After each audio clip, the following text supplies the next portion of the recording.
안녕하십니까. 채권 탐정 김부장입니다. 상사채권, 민사채권과 임금체불 또는 보증금 반환 등 24시 어떠한 문의도 가능합니다.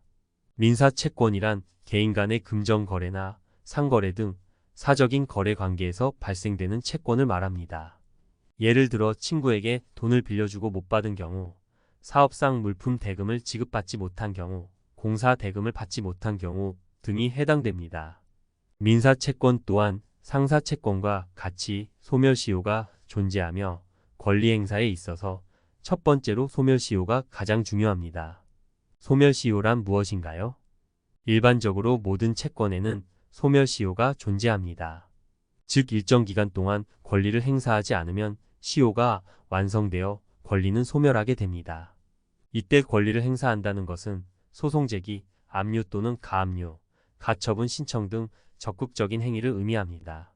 따라서 위와 같은 절차를 진행하지 않은 채 시간이 흐르면 결국 권리가 소멸되게 됩니다. 민사채권의 소멸시효는 어떻게 되나요? 민사채권의 소멸시효는 10년입니다. 다만 상법상 상인 간의 거래 관계에서 발생한 상사채권의 경우 5년의 단기 소멸시효가 적용됩니다. 또한 판결 확정 후 6개월 이내에 채무자가 변제하거나 재판상 화해 조정조서 또는 확정된 지급 명령이 있으면 시효 기간이 연장될 수 있습니다. 민사채권 추심 방법으로는 어떤 것들이 있나요? 채무자가 자발적으로 돈을 갚지 않는다면 결국엔 법원으로부터 확정 판결문 또는 공정증서를 받아 강제 집행 절차를 진행해야 합니다. 그러나 이러한 판결문 또는 공정증서 없이도 신용정보회사에서는 합법적으로 채무자 재산조사 및 압류추심 업무를 진행할 수 있습니다. 다만 판결문과 같은 집행 권한이 없다면 금융기관과의 업무 제휴가 불가능하기 때문에 조사 결과만으로는 실질적인 추심 진행이 어렵다는 한계점이 있습니다. 개인 간 거래 시 차용증 없이 현금으로만 주고 받으면 안 되나요? 돈을 빌려줄 때 반드시 차용증을 써야 한다는 말 들어보셨죠? 하지만 대부분의 사람들은 차용증을 쓰는 것을 번거로워하거나 귀찮아하는데요. 그렇다고 해서 아무런 증거 자료 없이 그냥 넘어가시면 안 됩니다.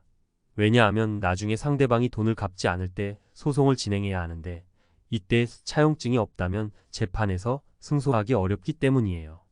그래서 처음부터 제대로 된 증거 자료를 남겨두는 것이 매우 중요하답니다. 만약 차용증을 쓰지 않고 계좌이체로만 돈을 주고받는다면 이체 내역이라도 확보해 두시는 것이 좋아요. 또한 문자 메시지나 카카오톡 대화 내용 역시 증거 자료로 활용될 수 있으니 미리미리 준비해 두세요. 개인 간의 소액민 사채권인 경우 어떻게 해야 하나요? 소액 사건 심판제도라는 것이 있습니다. 소송 가액이 3천만 원 이하인 사건이라면 법원에 소장을 제출하면 신속하게 처리되는 제도입니다. 단, 청구 금액 및 내용에 따라 단독 판사 관할인지 합의부 관할인지 결정되며 상대방 주소지 혹은 근무지 관할법원에 접수하여야 합니다. 또한 판결 후 이행권 고결정문이라는 것이 나오는데 이것만으로는 강제 집행을 할 수 없습니다. 집행권원 확보를 위해서는 판결문 정본 송달 증명원 확정 증명원 이렇게 3가지 서류를 발급받아야 하며 통상 2주 이내에 신청해야만 효력이 인정됩니다. 위 내용은 제 블로그 소액 채권에 관하여 게시물에 자세히 안내되어 있으니 참고 부탁드립니다. 지금까지 민사채권에 대해 알아보았는데요. 궁금증이 조금 풀리셨나요? 채권자 분들께서는 금액이 크고 자금을 떠나 하루하루 지옥 속에 살고 계신다는 것 채권 탐정 김부장이 잘 알고 있습니다. 100% 후불제이기도 하고 무료로 상담해드리고 있으니 잊지 말고 언제든 연락주세요.